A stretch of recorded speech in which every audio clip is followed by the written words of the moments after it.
Hi,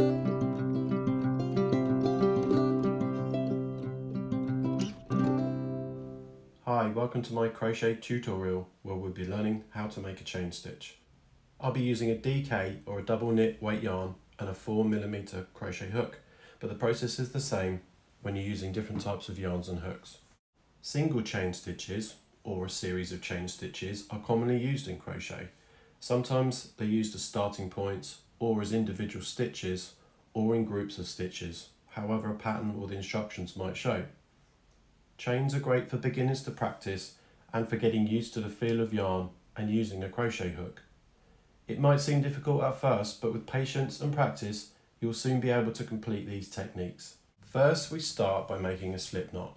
A slip knot is used to start off a crochet pattern. This is the tail, the name given to the end of our yarn, and this is the working yarn, fed from our ball of yarn. I'm keeping my working yarn at the back and feeding it in from the left as I work. Try to maintain this as you crochet.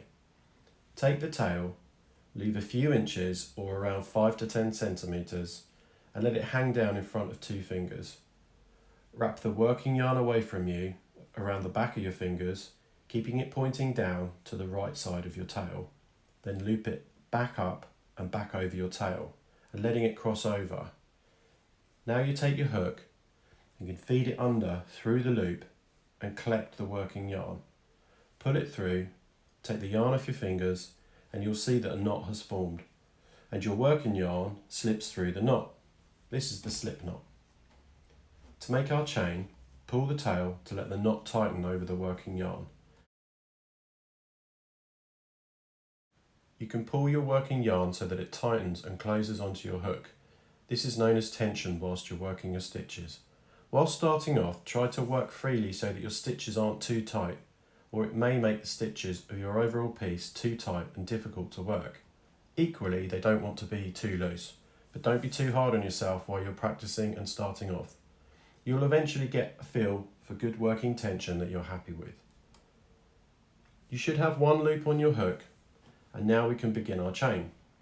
Another common phrase in crochet is yarn over, and often abbreviated in patterns as YO. To do this, take your working yarn from the back, feed it over the top of your hook to yarn over. Use your hook to collect the working yarn and pull it through.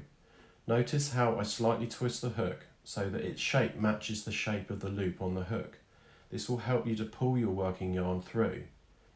You have now created one chain stitch. Yarn over, pull it through and repeat. Keep practicing this process, and when you've finished, cut your yarn and pull the remaining tail through the last stitch that you made to fasten off your piece.